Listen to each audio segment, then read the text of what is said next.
Hi hello అందరికీ. ఇదైతే garden start చేసినప్పుడే అంటే 10 ఇయర్స్ ప్లాంట్ అండి. మా గార్డెన్లోకి వచ్చి ఇది 10 ఇయర్స్ గార్డెన్ మాది కాబట్టి అప్పుడు పెట్టిన మొక్కనే ఇది సపోటా మొక్క.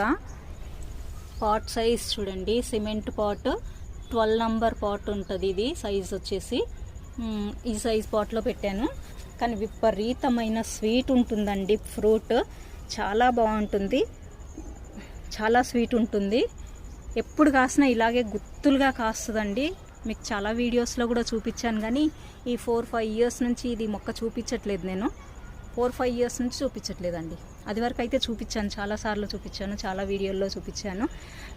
సపోటాలు పూత పిందె రాలిపోతుంది లత గారు, ఏం చేయాలి, ఏం కేర్ తీసుకోవాలి అని అడుగుతున్నారు. ఒక లాంగ్ వీడియో చేస్తానండి సపోటా మొక్క పెంచటం. ఇదివరకు ఆల్రెడీ స్టార్టింగ్లో చెప్పాను నేను, కానీ మళ్ళీ ఇప్పుడు కొత్త వాళ్ళు ఉన్నారు కదా, చాలామంది కొత్త వాళ్ళు వచ్చారు కాబట్టి, చాలామంది మిద్దె తోటలు పెంచుకుంటున్నారు కాబట్టి వాళ్ళందరికీ తెలియడం కోసం మళ్ళీ ఒక వీడియో చేస్తాను.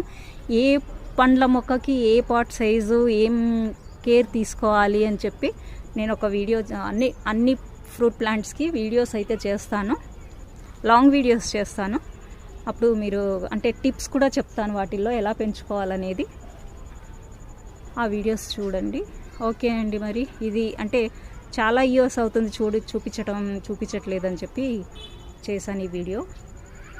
ఎప్పుడు ఇలాగే కాయటం పూయటం అవుతుంది. మాది కూడా చాలా రాలిపోతుంది చూడండి పూత, ఎంత ఇలా పూత రాలిపోతుంది, పిందెలు కూడా రాలిపోతున్నాయి. చెప్తాను, నేను టిప్స్ చెప్తాను మీకు. ఓకే అండి. మరి టిప్స్ తెలుసుకుందరు నెక్స్ట్ వీడియోస్లో.